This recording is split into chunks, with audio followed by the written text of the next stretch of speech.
sais pas ce que tu vas faire, mais pendant 1 minute. Pendant 1 minute. Fais quelque chose qui montre combien ce Dieu a été bon pour toi. Combien ce Dieu a été merveilleux pour toi. Combien ce Dieu a été si favorable.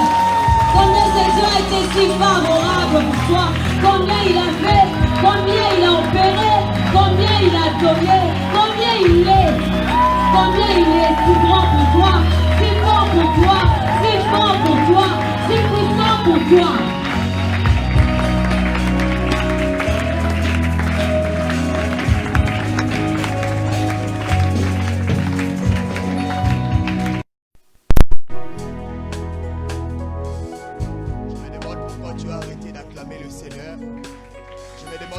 Tu as arrêté d'acclamer Dieu. Je me demande pourquoi tu as arrêté de l'acclamer. Acclame-le encore plus fort. Acclame-le encore car il est le seul qui mérite nos acclamations. Il est le seul qui mérite d'être élevé. Il est le seul qui mérite d'être acclamé. La Bible dit qu'il est assis sur un trône très élevé. Les pans de sa robe remplit le... Est-ce que quelqu'un peut m'aider à acclamer le Seigneur?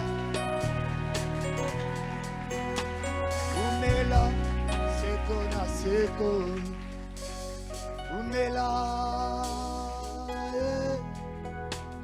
Umela, Seko na Seko, Umela, Umela, Seko na Seko, Umela,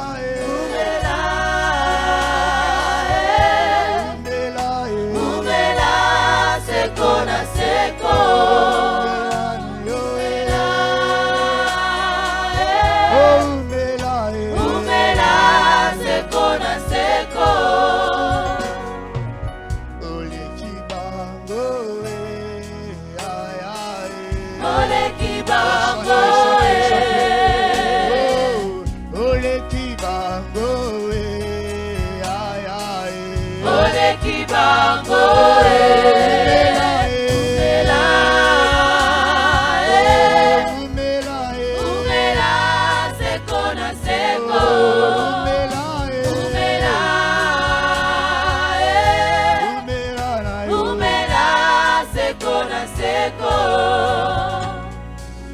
Que tu dises un mot au Seigneur pour ton cœur.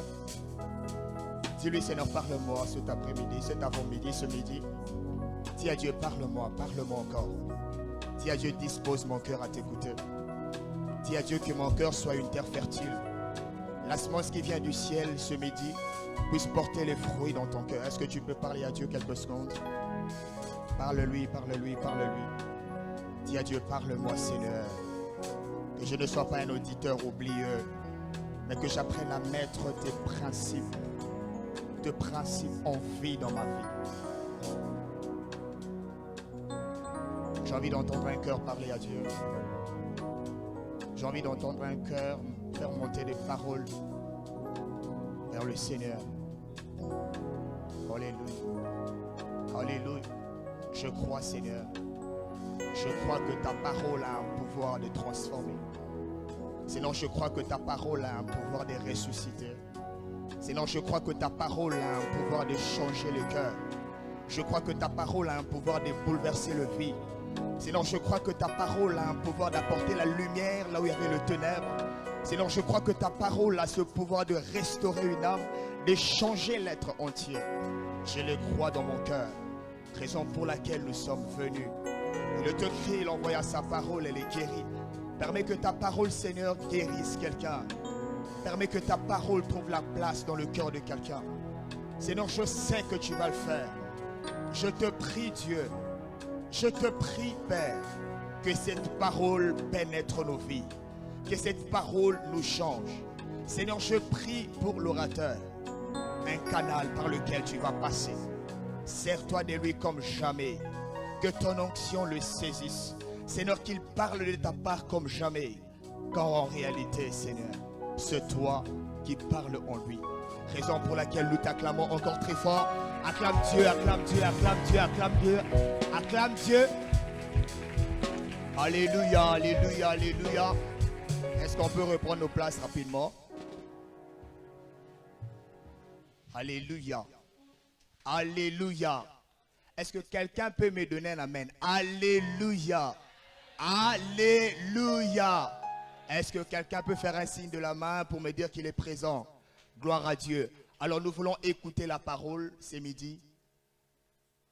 Il est bon de manger dans la présence de Dieu. Amen. Dieu nous a envoyé son serviteur qui va nous parler de la part du Seigneur. Et je crois que Dieu nous fera énormément du bien. Amen. Alors la personne qui va nous apporter la parole ce midi, c'est quelqu'un de bien que j'aime beaucoup. J'aime beaucoup la grâce que Dieu a déposée en lui, sa façon de faire les choses. Il le fait de manière exceptionnelle et je l'aime beaucoup. Je parlais du frère Stéphane Bou, mais il n'avance pas encore. Il est marié à une seule femme et il a 2 enfants et demi. Ça, c'est une précision importante. 2 enfants et demi. Donc, c'est lui qui va nous parler de la part du Seigneur. J'aimerais que vous m'aidiez à accueillir le frère Stéphane Bou alors qu'il avance. Encourageons-le par nos acclamations.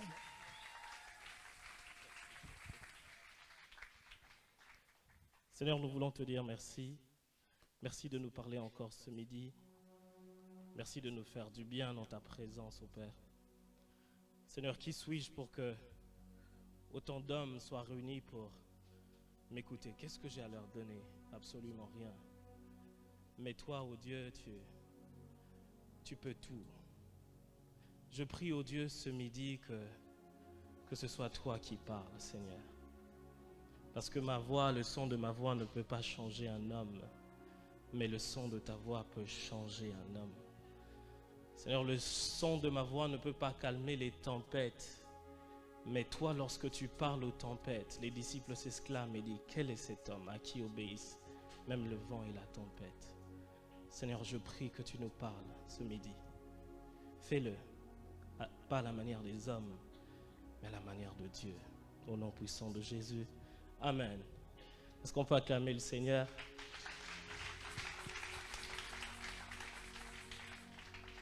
Alors avant de commencer, je voudrais dire merci au Seigneur qui rend toutes choses possibles. Merci à celui qui me permet de me tenir devant vous. Merci à la coordination de la jeunesse. Merci aux encadreurs. Merci à maman Clarisse. Merci au président Magloire. Merci au président Joseph. Aujourd'hui, je promets maman Clarisse que je lirai mes notes. Elle m'a dit, tu lis jamais tes notes. Bon, je fais un effort. Et on m'a dit aussi que j'emmène souvent une grosse Bible, mais que je n'ouvre pas. Genèse chapitre 1, à partir du premier verset, la Bible dit, au commencement, la terre était vide et informe, et l'Esprit de Dieu se mouvait sur les eaux. Jean chapitre 1, à partir du premier verset, la Bible dit, au commencement était la parole était avec Dieu, et la parole était Dieu. Vous avez là les 2 textes sur lesquels nous allons échanger ce midi. Le thème qui m'a été donné, c'est la parole de Dieu, fondement de l'élargissement. La parole de Dieu, fondement de l'élargissement. Qu'est-ce qu'est donc un fondement? Parler de fondement, c'est parler de la fondation. Autrement, c'est parler de ce qui sert de base. C'est parler de ce qui sert d'appui. Tu vas m'endormir avec ce son. Parler de... Tu peux jouer, mais je change de fond. Parler du fondement, c'est parler de ce qui fait la base, de ce qui est la base. Si vous voulez mieux comprendre le mot fondation ou le mot fondement, il faudrait peut-être demander aux architectes qui bâtissent les maisons. Et vous vous rendrez compte que chaque maison commence toujours par une fondation. Alors ce midi, le Seigneur m'a mandaté pour vous dire quel était le fondement de l'élargissement. Ou si vous voulez, quelle est la base de l'élargissement. Ou si vous voulez encore, quel est l'appui de l'élargissement. Et cet appui, cette base, c'est la parole de Dieu. Jean 1, le premier verset dit, au commencement de toute chose était là la parole. Il dit au commencement de toute chose. Et Genèse dit que la terre était informe et vide. La terre était informe et vide. Et ensuite, la Bible déclare, et Dieu dit. C'est vrai que l'Esprit de Dieu se mouvait sur les eaux, mais il a fallu que Dieu parle pour que la création puisse commencer. Je voudrais le dire autrement. Il a fallu que Dieu parle pour qu'il y ait élargissement. Il a fallu que Dieu parle pour que le monde passe du chaos et s'élargisse à toute une création. Je commence à prêcher. Et la Bible déclare qu'au commencement, ça c'est Jean qui parle, étant proche du Maître, il dit au commencement était d'abord la parole. Avant toute chose, avant qu'il y ait ce qui existe, il y avait d'abord la parole. Et la Bible déclare que la parole était avec Dieu et la parole était Dieu. Je voudrais vous rassurer que lorsque j'ai lu ce sous-thème, j'avais du mal parce que je me disais par où je veux commencer, c'est tellement vaste. Et Dieu m'a dit, tout ce qui existe commence d'abord par la parole. Alors on va commencer par la parole. Vous ne pouvez pas être élargi si vous ne commencez pas par la parole. La Bible le dit dans Jean 1, 3, toutes choses qui ont été faites par elle. Rien de ce qui a été fait n'a été fait sans elle. Il a fallu d'abord qu'il y ait la parole avant qu'il y ait toute chose. Si vous voulez comprendre ou si vous voulez aller loin dans la vie, vous devez avoir une parole de Dieu. Si vous voulez être élargi, Dieu doit d'abord vous donner une parole. Vous ne me comprenez pas, je vais vous expliquer. Genèse chapitre 27, le verset 41 dit « Ésaü était en colère ». Pourquoi il était fâché, Ésaü? Je vais vous faire un peu l'histoire, c'est que Ésaü avait son frère qui s'appelait Jacob. Et Jacob a fait tout ce que vous savez dans la Bible. Il a pris la peau d'une bête pour se faire passer pour son frère. Et il arrive, il reçoit la bénédiction de son père. Et dans Genèse, le chapitre 27, le verset 41, c'est Ésaü qui est en colère. Pourquoi? Parce que Jacob a volé sa bénédiction. J'essaie d'imaginer, ça c'est moi, mon imagination est tellement fertile. Ésaü est en train de sortir en colère, fâché. La Bible dit qu'il déclare, je tuerai Jacob. Et il dit, la mort de mon père, les obsèques de mon père sont proches. Et remarquez que là, Isaac n'est même pas encore mort. Il dit, si je le tue maintenant, je risque d'accélérer le processus pour le décès de mon père. Alors qu'est-ce que je veux faire? Je vais attendre que les obsèques passent. Et quand les obsèques vont passer, je veux tuer Jacob. Mais j'essaie d'imaginer cet homme en train de sortir avec cette colère en disant, Jacob, Narobomayo. Et j'essaie d'être une personne qui vient le rencontrer et je lui pose la question, mais pourquoi tu veux tuer Jacob? Pourquoi tu veux tuer Jacob? Est-ce que Jacob a volé quelque chose? Est-ce que Jacob a pris tes biens? Est-ce que Jacob a pris de l'or? Ésaü te répondra non. Il n'a pas pris l'or de papa. Il n'a pas pris l'argent de papa. Mais papa a déclaré des paroles sur lui. J'aimerais dire à quelqu'un, tu n'as pas besoin d'avoir l'or. Mais tu as besoin que Dieu déclare sur toi que tu auras de l'or. Tu n'as pas besoin d'avoir des millions. Tu as d'abord besoin que Dieu déclare que tu es millionnaire. J'étais en train de dire à quelqu'un, tu n'as pas besoin d'avoir, mais tu as d'abord besoin que Dieu puisse déclarer des choses pour toi. Parce que sa renommée ne s'est pas accrue à cause de ce qu'il a seulement dit. Mais sa renommée s'est accrue à cause de l'accomplissement de ses promesses. Parce que ce que Dieu dit ne s'arrête pas à être une promesse, mais il va certainement l'accomplir. Vous ne comprenez pas très bien, je vais vous expliquer encore. Matthieu chapitre 2, 7 à 8. Une histoire bizarre. Un roi qui s'appelle Hérode. Et les mages arrivent et lui disent, on a suivi une étoile qui nous a emmenés jusqu'ici. Et il est écrit que cet enfant qui va naître dans cette ville va être un roi. Ah d'accord. Hérode dit, allez, mais lorsque vous l'aurez trouvé, faites-moi signe. Et ils partent. Quand ils arrivent, après l'Esprit de Dieu ne les convainc pas de retourner vers Hérode. Et ce qu'il fait, c'est que les mages, ils sont partis. Et Hérode, dans ce que je viens de citer, dans Matthieu le chapitre 2, qu'est-ce qu'il veut faire? Il a déclaré qu'on devait tuer le premier-né. On devait tuer tous les garçons qui venaient de naître. On pose la question, Hérode, qu'est-ce qui se passe? On va essayer d'imaginer ça comme il faut. C'est-à-dire, le président de la République de là où il est, il a fait venir le ministère de la Défense, il a fait venir le ministère de l'Intérieur et il déclare que mon trône est en danger. Mais j'ose essayer d'être dans ce conseil et poser la question. Hérode, tu as peur de quoi? On m'a dit qu'un bébé vient de naître. Ah, mais toi tu es un roi, tu as toute une armée, tu as le ministère de la Défense, tu as des soldats qui obéissent au son de ta voix, mais tu veux tuer un bébé. Hérode te répondra, il dira, ce n'est pas qu'un bébé, il a été dit des choses sur ce bébé-là, qu'il ne sera pas seulement un bébé, mais il sera roi. J'aimerais te dire, j'aimerais t'annoncer, est-ce que tu sais pourquoi ils te combattent? Ce n'est pas parce que tu es millionnaire, mais ils ont peur des promesses de Dieu sur toi. J'aimerais dire à quelqu'un que les promesses de Dieu sont beaucoup plus grandes que ce que tu es présentement. Lorsqu'ils te regardent, ils ne voient pas seulement ce que tu es, mais ils voient ce que la promesse a déclaré sur toi. Ils voient ce que la parole a dit lorsqu'il avait dit que tu seras millionnaire, et ils ont commencé à trembler. Mais c'est un bébé, Hérode. Écoutez, Hérode commet un crime. Il tue plusieurs bébés à cause d'un bébé. Tu es roi, mais tu as peur d'un bébé. Ton trône est en danger à cause de qui? Un bébé. Vous vous rendez compte comment il est ridicule au conseil? J'ai peur. Aidez-moi. Pourquoi? Parce qu'il y a un bébé qui veut prendre ma place. Vous ne comprenez pas trop. Allons dans Luc. Luc chapitre 2, versets 29 à 32. Il y a un homme, il s'appelle Siméon. Siméon avait reçu une promesse qu'il n'allait pas mourir jusqu'à ce qu'il voie le salut de ses yeux. Mais la Bible déclare ce jour-là, je ne sais pas ce qui salue la forme nini, mais il y avait un bébé qu'on a emmené dans le temple par Marie et Joseph. Lorsque Siméon le voit, il fait une prière, il dit, oh, maintenant tu peux prendre ton serviteur, car de mes yeux, j'ai vu le salut. Je suis étonné de lire ça. Siméon n'a pas vu un Jésus qui ressuscite les morts. Siméon n'a pas vu Lazare ressusciter.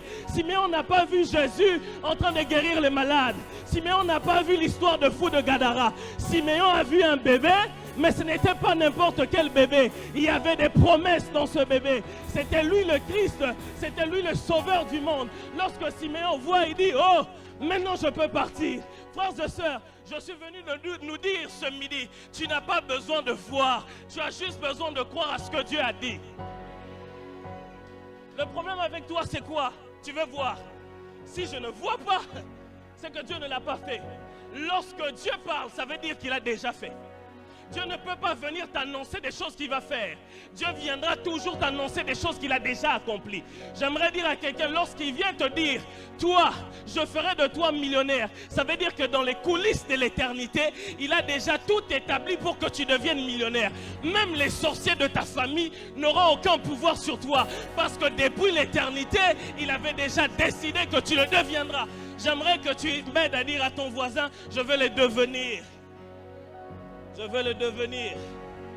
Je veux le devenir. Mais la parole de Dieu étant le fondement, c'est aussi, je veux le dire autrement, la fondation vous permet de déterminer la grandeur, la hauteur, mais aussi les limites de la maison. Lorsque vous faites une fondation, vous ne pouvez pas aller au-delà de la fondation. Vous ne pouvez pas aller au-delà des limites établies. Ok? Si vous avez une fondation qui n'est pas en mesure de supporter une maison en étage, vous ne pouvez pas aller plus haut que ça. Si vous voulez aller haut, ça veut dire qu'il faut creuser d'abord en profondeur, beaucoup plus profond, pour que la maison soit en mesure d'être soutenue. Mais vous ne pouvez pas non plus aller au-delà des limites des fondations. Je ne sais pas si vous comprenez ce que je suis en train de dire. Je vais vous l'expliquer. Josué chapitre 1, 3, 4. Écoutez ce que la Bible dit. La Bible déclare, tout lieu que foulera la plante de tes pieds, je te le donne en possession. Tout lieu où foulera la plante de tes pieds, je te le donne en possession. Maman Clarisse, ce texte m'a beaucoup conduit en erreur. Parce que j'avais tout le temps l'impression que je n'ai qu'à me trouver à un endroit et ça m'appartient. J'avais cette impression-là. Et comme un bon religieux, quand j'allais à un endroit, je commençais à le déclarer. Ce lieu m'appartient. Ce lieu m'appartient. Alors qu'il fallait lire un peu plus haut, plutôt un peu plus bas. La Bible dit, tout lieu où foulera la plante de votre pied, je vous le donne. comme je l'ai dit à Moïse. Mais la Bible ne s'arrête pas là. La Bible dit, vous aurez pour territoire depuis le désert et le Liban jusqu'au grand fleuve, le fleuve de l'Euphrate, tout le pays des Étiens et jusqu'à la grande mer vers le soleil couchant. Ça veut dire quoi? La Bible dit, vous voyez ce périmètre qui commence de là jusque là, tout lieu où foulera la plante de vos pieds, je vous le donnerai en possession. Alors lorsque Josué entrait dans ce carré-là, dans ce territoire, s'il rencontrait un peuple ou s'il foulait ses pieds dans un pays qui avait déjà un nom, il devait changer. Ça veut dire si vous êtes par exemple, ici nous sommes en République démocratique du Congo, et ça fait partie du territoire que Dieu a donné aux enfants d'Israël. S'ils arrivent seulement là et piétinent, il y a bango. Mais s'ils vont au-delà de ces limites, cette parole ne marche plus. Cette parole est valable seulement pour les limites qui sont établies. Voilà maintenant là où parfois nous faisons en sorte que la parole devienne inefficace en nous.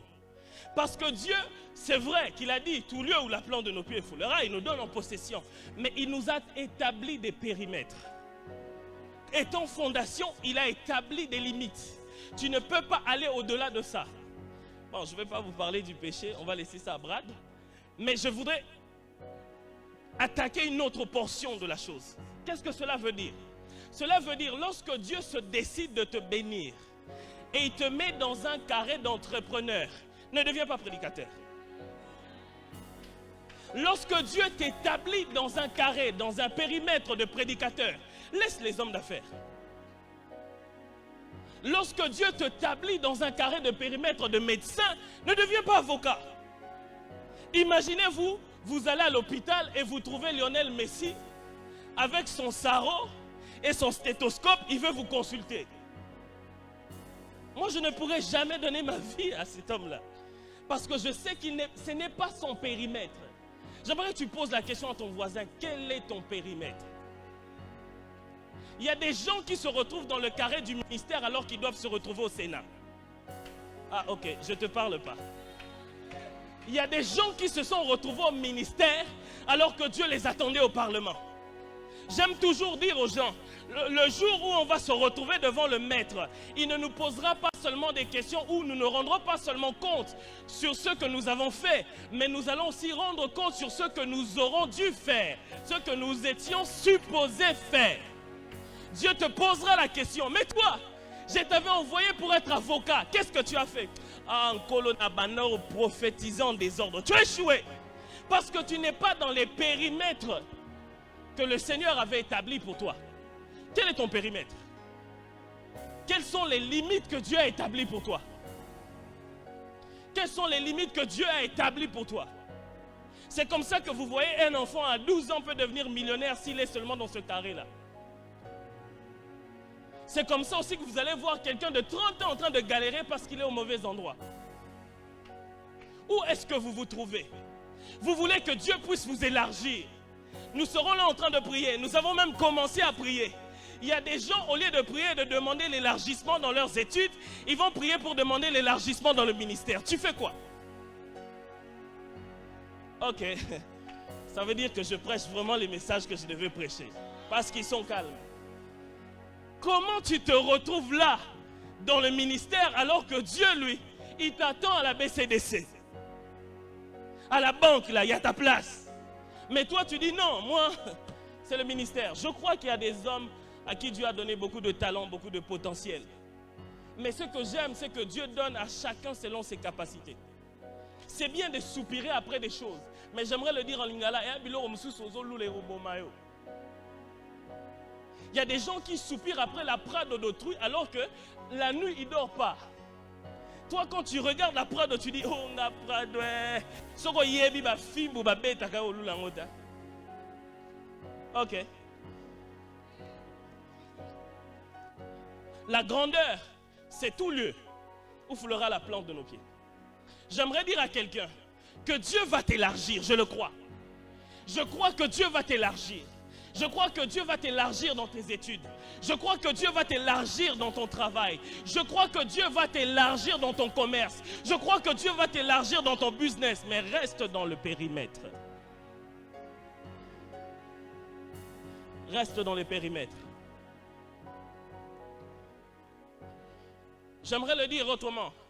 Vous n'irez jamais plus loin que la parole qui pèse sur vous. Vous n'irez jamais plus loin que la parole qui pèse sur vous. Voilà pourquoi il y a des hommes qui ont reçu des malédictions des parents qui ne peuvent pas aller plus loin que ça. Vous ne pouvez pas aller plus loin que ce que Dieu a dit.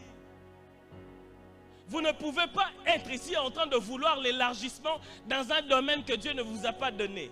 Je vais l'expliquer autrement. Comme ça, vous allez bien me comprendre. Vous voyez mon frère Ken, il est beau. Et il a son anneau. Ça veut dire qu'il est marié. Et toi, tu viens en retraite, demander à ce que Dieu puisse t'élargir pour que tu deviennes la femme de Ken.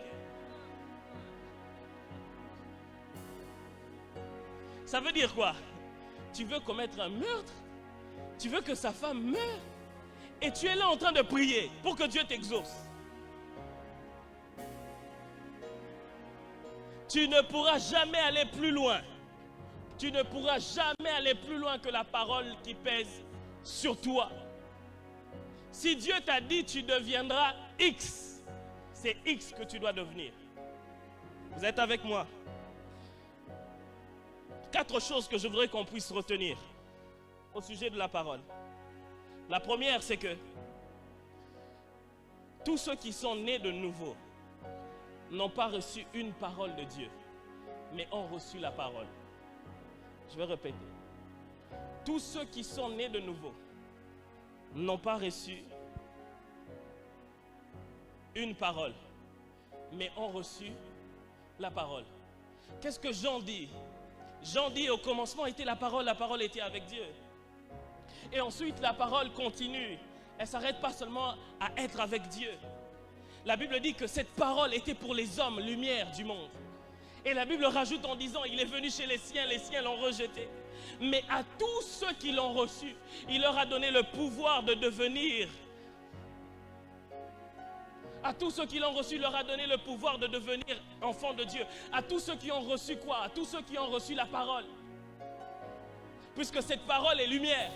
À tous ceux qui l'ont reçu, il leur a donné le pouvoir de devenir enfants de Dieu. Lorsque nous sommes nés de nouveau, nous ne recevons pas que des promesses, mais nous recevons la promesse de tout le temps. Nous recevons le mystère de tous les siècles. Nous le recevons, il entre en nous, il habite en nous, il devient notre parole. De manière à ce que Dieu ne veut pas faire avec nous comme il a fait avec Moïse. Il ne veut pas faire avec nous comme il a fait avec Jacob. Il ne veut pas le faire comme il a fait avec tout ce que vous connaissez. Parce qu'il s'est dit, ceux de l'ancienne alliance, voyez qu'une seule portion de moi. Voilà pourquoi il y a certains qui m'ont appelé El Shaddai, parce qu'ils n'ont vu qu'une seule facette de moi. Il y en a qui m'ont appelé Jireh, parce que j'ai pourvu à leurs besoins, et là ils n'ont vu qu'une seule facette de moi. Dieu ne veut pas te dire je serai le Dieu qui va résoudre tes problèmes. Il ne veut pas te dire je serai le Dieu qui va te donner l'argent. Il ne veut pas te dire je serai le Dieu qui va pourvoir à tes besoins, mais il veut te dire je serai ton Dieu, j'habiterai en toi, je serai au-dedans de toi, de façon à ce que lorsque tu auras un problème d'argent, je serai la solution. Lorsque tu seras malade, je serai ta guérison. Lorsque tu seras perdu, je serai ton chemin. Lorsque tu seras perdu, je serai ton chemin. Non pas seulement je serai ton chemin, mais tu entendras aussi la voix. Parce qu'il peut y arriver que tu aies des doutes. Puisque la parole est au-dedans de toi, j'accomplirai cette autre parole qui dit, tu entendras une voix derrière toi qui te dira, voici le chemin, marche-y. Je voudrais dire à quelqu'un, la parole faite chair, elle habite en nous. Elle a la capacité de tout résoudre. Elle n'a pas seulement la capacité de résoudre un petit problème de ta vie, mais elle a la capacité de tout résoudre. Deuxième des choses que vous devez savoir, que nous devons savoir, c'est que la parole de Dieu nous élargit nous d'abord, avant d'élargir ce qui est autour de nous. La parole de Dieu nous élargit nous d'abord, avant d'élargir ce qu'il y a autour de nous. Vous savez, tel que nous sommes ici en retraite, il y a des situations que nous voulons que Dieu puisse nous élargir. Il y a des affaires que nous voulons que Dieu puisse élargir. Il y a des commerces que nous voulons que Dieu puisse élargir. Il y a des situations que nous voulons voir l'élargissement de Dieu. Mais lorsque la parole, elle arrive, elle dit, ok, qu'est-ce que tu veux que je fasse? Tu dis, je veux que tu changes cette situation. Mais la parole, elle dit, je ne fonctionne pas comme ça. Je ne peux pas changer la situation autour de toi si je ne te change pas. Parce que si je ne te change pas, tu auras du mal. Je vais vous expliquer. Écoutez, si Dieu arrive et il vous dit, je ferai, n'habitez pas un millionnaire, c'est sur moi, ça c'est pour moi, c'est pas pour toi. Je reçois pour moi. Parce que tu dis pas amen, donc moi je m'arrête en plein milieu de ma prédication pour recevoir ça. Écoutez, lorsque Dieu arrive et dit, je ferai de toi millionnaire. Nous sommes là en train d'attendre que les millions puissent arriver. Ok? C'est ça que nous voulons comme élargissement. Mais la parole, elle ne fonctionne pas comme ça. C'est que lorsqu'elle arrive, elle ne veut pas d'abord te donner des millions, mais elle veut d'abord changer ta mentalité pour que tu puisses devenir millionnaire. Je vais mieux expliquer ça. Si tu n'as pas réfléchi, tu n'as jamais pensé, tu ne t'es jamais vu millionnaire, si on te donne 1 million, en 10 jours, tu peux tout lapider. Tu peux tout finir. Mais si tu as toujours eu cette conception, cette pensée, tu as toujours eu des projets, le jour où on te donne 1 million, tu sais quoi on fait? Papa Ken, ça me surprend, à un moment donné, je suis là, je peux m'asseoir. Si, je me dis, si quelqu'un me donne 40 000 $, je sais ce que je fais avec tout de suite. Je sais dans quel projet je dois mettre. Je sais que là, je vais mettre ça là. Mais toi, tu es là, tu es venu demander l'élargissement de Dieu dans tes finances. Tu veux que Dieu puisse élargir tes finances, mais tu ne sais même pas ce que tu vas en faire. Pourquoi? Parce que toi-même, tu n'es pas encore élargi. Si tu veux que Dieu puisse élargir tes finances, il doit d'abord par t'élargir toi. Si toi, tu n'es pas élargi, ça ne marchera pas. Ok.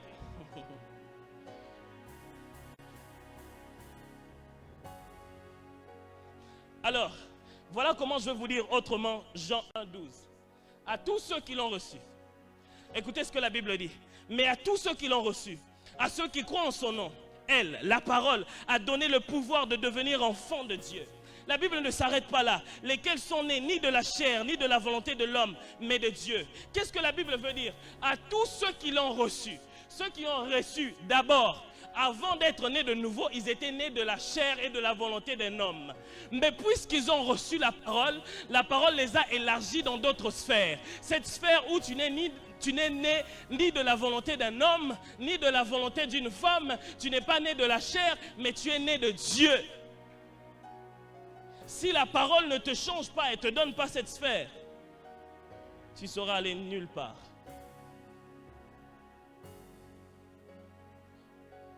Pourquoi je voudrais insister sur ce point?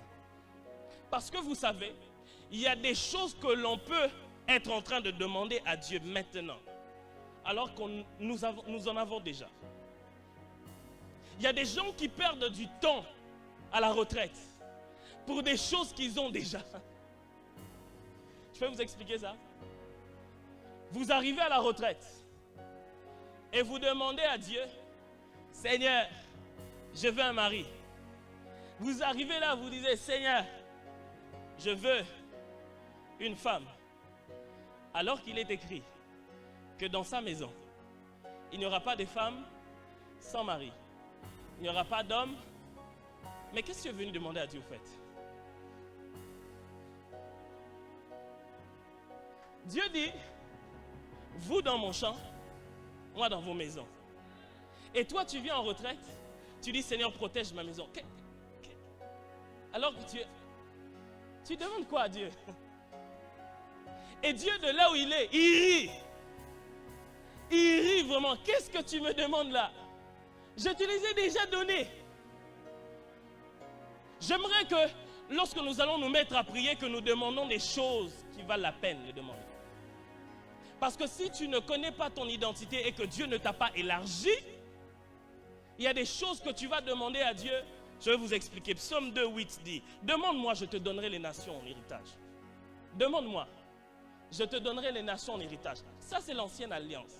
Eux, ils avaient besoin de demander pour avoir les nations en héritage. Nous sommes dans la nouvelle alliance. Nous ne demandons pas pour avoir les nations en héritage, nous avons les nations en héritage. Qu'est-ce que cela veut dire? Si les nations font partie de mon héritage, ça veut dire que le Congo m'appartient. Ok? Et si le Congo m'appartient et que j'ai besoin d'un boulot, il y a un Libanais qui vient de... Et il a décidé d'établir son entreprise là, ici au Congo. Et moi, j'ai besoin d'un emploi. J'emmène mon CV. Et toi, tu écris, j'ai l'honneur. C'est ça, non? Moi, j'ai jamais, ça fait longtemps que j'ai jamais demandé l'emploi. Ça dit, j'ai l'honneur. Hein? De faire quoi? Alors dites non, vous connaissez, j'ai l'honneur de quoi? De venir auprès de votre haute autorité. Non, mais c'est une absurdité. Parce que le territoire sur lequel le Libanais a bâti son entreprise t'appartient. Ça veut dire que du jour au lendemain, tu peux te réveiller et dire, toi, va-t'en. Mais tu arrives là et tu dis, j'ai l'honneur de me présenter auprès de votre haute autorité. Mais non, c'est le contraire. Moi, je n'ai pas l'honneur de travailler pour lui. C'est un honneur pour lui de travailler pour moi. Ah, vous êtes limité. Je prie que Dieu t'élargisse parce que tu as du mal à comprendre ces choses. Frère, les nations t'appartiennent. Alors je ne comprends pas pourquoi est-ce que tu viens et chercher Dieu qui te donne un visa. Visa. C'est-à-dire, j'ai les nations. Je veux me déplacer d'une nation qui m'appartient vers une autre aussi qui m'appartient. Et je dois prier, jeûner pour un visa. Tu n'as pas encore compris. Tant que tu ne sais pas qui tu es, la Bible le dit autrement, tant que l'héritier est encore un enfant dans son raisonnement, il ne diffère en rien d'un esclave. Tu demandes des choses que tu as déjà. Tu demandes de l'or alors que l'or et l'argent appartiennent à qui? À ton père. Et tu veux que Dieu puisse t'élargir financièrement. Dieu du haut de son trône, quand il te regarde, il rit parce que tu ne connais pas la parole. Ok. Je pense qu'on doit faire des délivrances parce que les gens sont limités là. J'ai l'impression que vous refoulez ça. Tu as l'impression que toi, tu ne peux pas chasser le Libanais là de son entreprise. Ah, ok.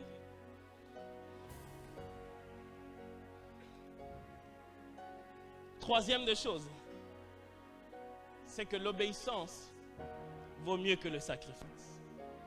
L'obéissance à la parole vaut mieux que les sacrifices. Nous sommes ici, c'est des sacrifices. Sacrifice. Aurélia, Mapa, longueur na grande, c'est les encadreurs qui ont déterminé. Ce que tu vas mettre dedans, c'est ce que les encadreurs ont déterminé. Mais chez toi, tu as des saucissons, tu as toutes ces choses. Et tu arrives ici, tu te prives de ces choses. Sacrifice. Mais Dieu dit, l'obéissance vaut mieux que le sacrifice. Ce texte, c'est Dieu qui parle à Samuel. Pour vous expliquer un peu l'histoire, c'est que Samuel devait offrir à Dieu avec Saül. Mais il a eu un petit retard. Et Saül, Dieu avait ordonné qu'il puisse tuer tout ce qu'il va trouver sur son passage. Mais lui, quand il est arrivé là, il s'est dit, Ngombe ou bien, Seigneur, il dit ça, je prends. Ça, vous pouvez exterminer, mais l'autre, mettez ça de côté. Et il arrive tellement que Samuel tardait, lui, il se décide d'offrir. Et c'est là que la colère de l'Éternel s'enflamme sur lui. Et c'est là que l'Éternel dit qu'il prend plaisir à l'obéissance plutôt qu'au sacrifice. Il dit, ce que je veux, ce n'est pas que tu puisses m'offrir le butin de ta guerre. Mais ce que je veux, c'est que tu puisses obéir à ce que je t'avais demandé. Alors, quand la Bible dit que l'obéissance vaut mieux que le sacrifice, il s'agit là d'une comparaison. Et les scientifiques, ceux qui ont beaucoup étudié, savent qu'on ne peut comparer que deux choses qui sont de la même nature. C'est comme si tu es poids léger, tu ne peux pas te battre avec un poids lourd, il va t'écraser. Les poids légers combattent entre eux et les poids lourds combattent aussi entre eux. Alors quand la Bible déclare que l'obéissance vaut mieux que les sacrifices, ça veut dire que les deux ont la même nature. Au fait, lorsque vous vous retrouvez devant ce scénario et que d'un côté, Saül, au lieu de faire ce que Dieu lui a demandé de faire, il fait autre chose. Et de l'autre côté, vous avez son sacrifice qu'il était en train d'offrir à Dieu. Et Dieu, quand il arrive, il regarde, il dit, écoute, tu vois ce sacrifice-là, j'en ai pas besoin. J'aurais voulu plus que tu puisses obéir. Alors, dans ce cadre-là, Dieu voulait dans les deux cas un sacrifice. Mais seulement, de ce côté, il ne voulait pas qu'on puisse sacrifier de bœufs. Mais qu'est-ce qu'il voulait que Saül puisse sacrifier? Il ne voulait pas que Saül puisse sacrifier des bœufs, mais il voulait que Saül puisse sacrifier sa volonté et son désir. Ok, je vais vous expliquer ça. Il ne voulait pas un sacrifice de bœuf, mais il voulait un sacrifice de volonté et de désir. Ok, l'apôtre Paul le dit autrement. Il dit, si je vis, ce n'est plus moi qui vis, mais c'est Christ qui vit en moi. C'est-à-dire, c'est Christ qui pense en moi. Ok, c'est lui qui réfléchit, c'est lui qui me dicte. C'est sa volonté. Écoutez comment Jésus le dit. Il dit, tu n'as voulu ni offrande, ni holocauste, mais tu m'as formé un corps. Et ensuite, il ne s'arrête pas là et il continue en disant, me voici pour faire ta volonté. Mais le sacrifice de Jésus est le sacrifice agréable. Pourquoi? Parce que Jésus, ce qu'il fait à la croix, ce n'est pas faire ce qu'il voulait, mais il a fait à la croix ce que le Père voulait. Alors quand la Bible déclare que l'obéissance vaut mieux que les sacrifices, ça ne veut pas dire que Dieu ne veut pas que tu puisses sacrifier. Non, non. Dieu ne veut pas que tu puisses sacrifier ton argent seulement. Il ne veut pas que tu puisses sacrifier tout ce que tu as, mais Dieu veut que tu puisses sacrifier ta volonté d'abord. Si vous voulez être élargi, si nous voulons être élargis, nous devons apprendre à sacrifier notre volonté. Dieu ne peut pas t'élargir à une certaine hauteur si ce n'est que ta volonté qui s'exprime. Si vous voulez que Dieu puisse vous emmener dans les hauteurs, vous devez apprendre à sacrifier votre volonté. Pourquoi? Parce que tu risques de te tromper de hauteur. Parce que lorsque Dieu veut quelque chose, il sait ce qu'il veut pour toi. Jésus arrive, il voit la mort venir, il voit la croix arriver. Il a peur. Il dit, si c'est possible, éloigne de moi cette coupe, mais que ta volonté. Parce que si ça ne dépendait que de lui, il aurait pu dire, bon, tout ça on est une sous. Mais puisque c'est le Père qui veut, on va le faire exactement comme il veut. L'obéissance vaut mieux que le sacrifice. Quatrième et dernière chose, après quoi nous allons prier,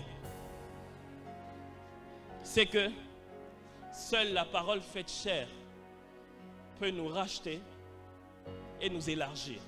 Seule elle peut nous racheter et nous élargir. Il n'y a que la parole de Dieu pour nous racheter et pour nous élargir. Lorsque je parle de la parole de Dieu, je parle du Christ. Puisque la Bible est claire là-dessus, qu'au commencement était la parole était avec Dieu et la parole était Dieu. Il y a 3 textes de la Bible que j'aime, vous pouvez le prendre en note, je vais vous le relater, je vais terminer par là. Exode 3, 5 à 7, Josué 5, 13 à 15 et Ruth 4, 3 à 7. Dans Exode 3, vous connaissez l'histoire. Moïse rencontre le buisson ardent et le Seigneur lui dit, ôte les sandales, car le lieu sur lequel tu te trouves est un lieu saint. Dans Josué 5, 13 à 15, c'est quasiment similaire. Lorsque l'Éternel rencontre Josué, il lui dit exactement la même chose.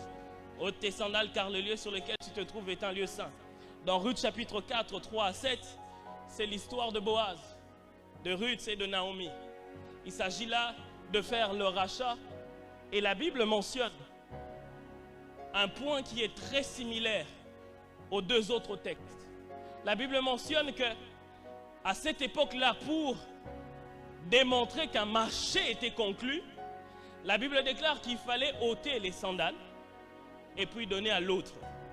C'est-à-dire, si je fais un marché avec Ken, pour que les gens puissent se rendre compte, les gens vont dire, je l'aime beaucoup, hein, je change. Didier. Si je fais un marché avec Didier, je dois prendre mes souliers et les donner à Didier. Si Didier se promène avec mes souliers, cela est une preuve qu'un marché a été conclu. Alors je me suis toujours posé la question, pourquoi est-ce que lorsque l'Éternel rencontre Moïse, il lui dit, ôte tes sandales car le lieu sur lequel tu te trouves est un lieu saint. Les gens nous ont toujours dit, bon, j'ai toujours entendu ces prédications, c'est certainement vrai, mais il y a encore une autre portion.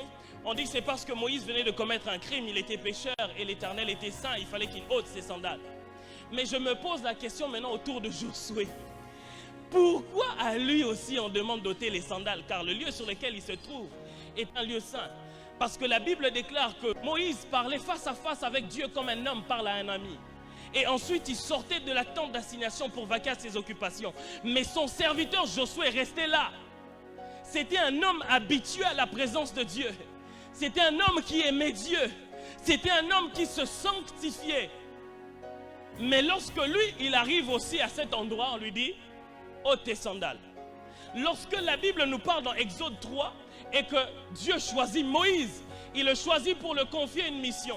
La mission, c'est de libérer son peuple. Mais il dit, tu ne pourras pas le faire si ce n'est par une main puissante. Mais il dit encore quelque chose d'autre de bizarre. Il dit, j'ai entendu Dieu, j'ai entendu le cri de mon peuple et je suis personnellement descendu pour le libérer. Mais ce qui m'étonne, si j'étais Moïse, j'allais lui dire, mais c'est toi qui as entendu, non? C'est toi qui es descendu pour les libérer. Mais pourquoi tu m'envoies moi? Vas-y, va libérer ton peuple seul. Parce que Dieu a établi sa parole au-dessus de lui. Il doit respecter le protocole que lui-même a établi. Et le protocole veut que aucun esprit sans corps ne peut être légal sur terre. Tout esprit sans corps est illégal sur la terre. Si vous êtes un esprit et que vous êtes ici sur la terre, votre présence ne peut être justifiée que par l'accord d'un homme. Parce que les cieux sont les cieux de l'Éternel et la terre il a donné aux fils des hommes. Si un esprit doit se manifester là au milieu de nous, nous devons lui donner l'accord. Voilà pourquoi quand on commence nos cultes, on dit « Oh, bienvenue cher Saint-Esprit, nous te voulons, nous te désirons. » Parce que si nous ne donnons pas l'accord, il ne viendra pas. Parce que c'est là le protocole qui a été établi. Alors qu'est-ce que je veux dire par là? Qu'est-ce que je veux nous expliquer? On va terminer par là, on va prier parce que je sens que Dieu est ici et qu'il veut nous faire du bien ce midi. Alors qu'est-ce qui s'est passé réellement dans ces histoires? Boaz, pour racheter, lorsqu'il finit, il y avait un homme avant lui qui avait le droit de rachat. Et cet homme-là, tant qu'il était vivant, il ne pouvait pas.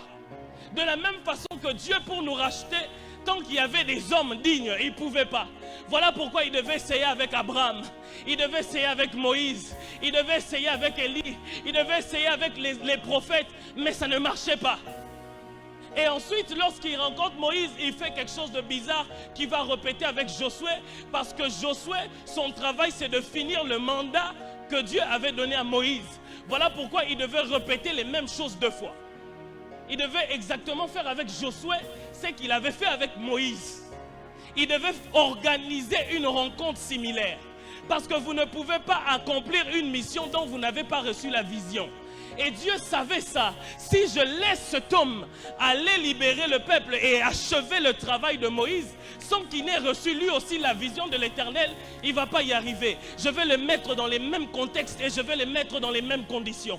Donc quand tu arrives, toi aussi, ôte tes sandales. Mais la Bible déclare dans le livre de Ruth, lorsqu'on ôtait les sandales, cela voulait dire qu'il y a un marché qui a été conclu. Alors qu'est-ce qui se passe? Moïse et Josué, ils établissent un deal dont ils ne se rendent pas compte. Lorsqu'ils arrivent, Dieu leur dit, je n'ai pas le temps de vous expliquer. Établissons juste un marché, vous ôtez les sandales et déposez-les là. De façon à ce que Jean-Baptiste étant prophète, il voit ces choses. Lorsqu'il voit l'agneau arriver, il dit, voici l'agneau de Dieu, celui qui ôte les péchés du monde. Mais il ne s'arrête pas là. Il dit, je ne suis pas digne d'ouvrir quoi? Le courroie de ses sandales. Pourquoi il parle des sandales? Parce qu'il est prophète et il a vu que Moïse avait déposé des sandales et que Josué qui devait finir a aussi déposé les sandales. Christ, pour respecter le protocole, il devait venir avec l'accord de l'homme. Il devait venir avec l'autorisation de l'homme. Il est venu avec l'autorisation de Moïse. Il est venu avec l'autorisation de Josué. Lorsque Jean-Baptiste le voit, il dit, hey, cet homme qu'on attendait, c'est lui. C'est vraiment lui. Cet homme qu'on attendait. Là où les prophètes ont échoué, voici l'agneau de Dieu. Celui qui n'efface pas les péchés. Non, non. Celui qui ne cache pas les péchés. Celui qui ne couvre pas. Mais celui qui les ôte. C'est lui qui a la possibilité de nous racheter. Pourquoi? Parce que Jean-Baptiste a vu les sandales de Moïse. Il a vu les sandales de Josué. Il a dit, le salut vient par lui. Voilà pourquoi il est écrit, il n'y a de salut en aucun autre nom. En aucun autre nom. Si ce n'est le nom de Jésus. Mais Jésus, pour racheter un homme, il faut qu'il y ait un autre homme puisse lui donner cet avis-là et dire, je veux.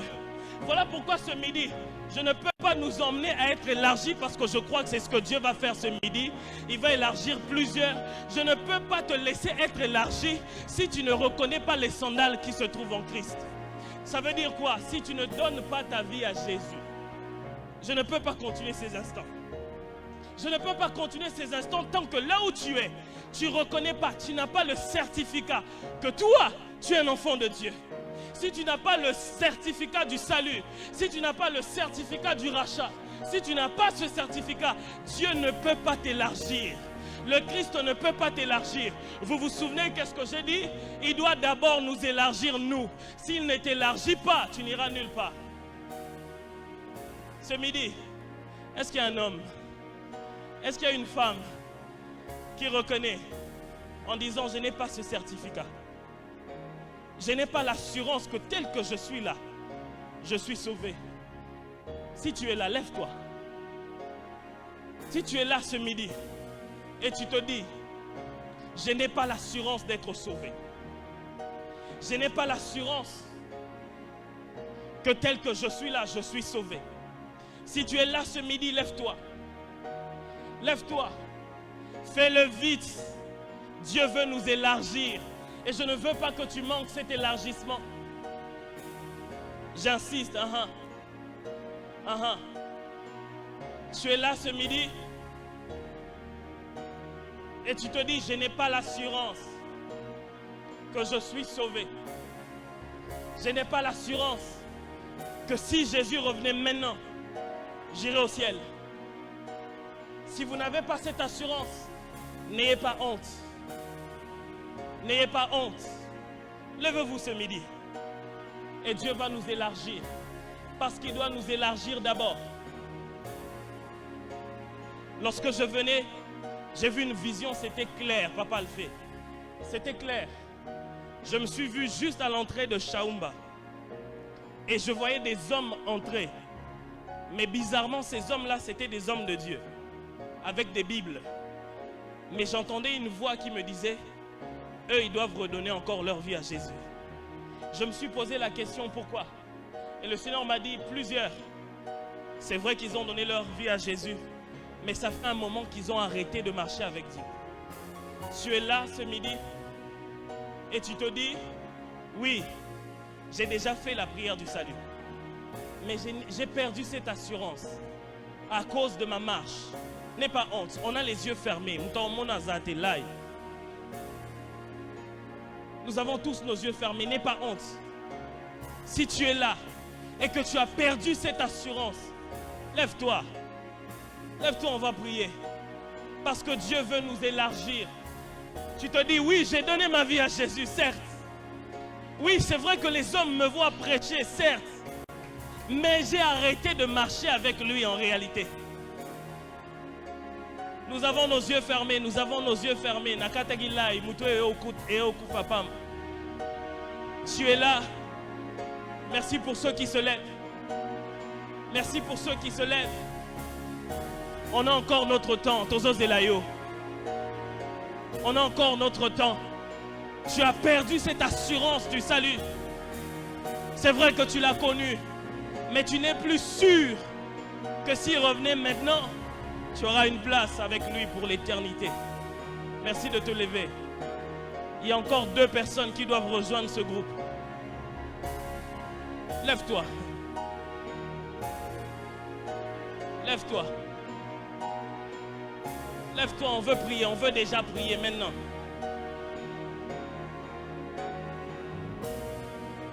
Lève tes mains là où tu es.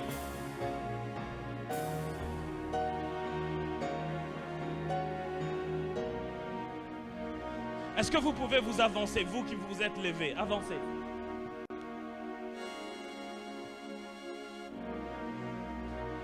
Parce que pour vous, il faut une dose particulière.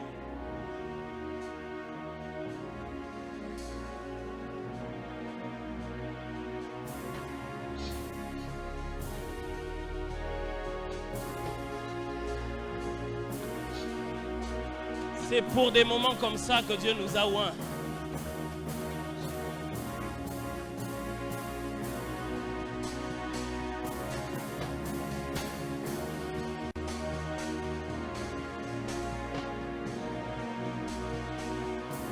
Lève tes mains et nous allons prier. Toi qui es resté, étends tes mains vers les bien-aimés qui sont devant.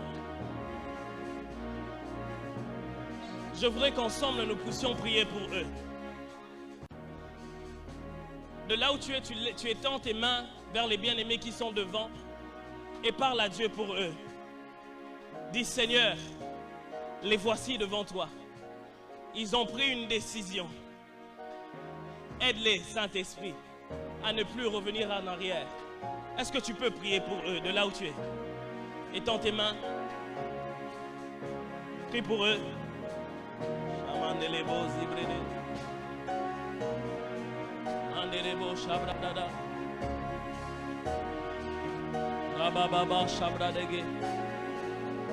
Père,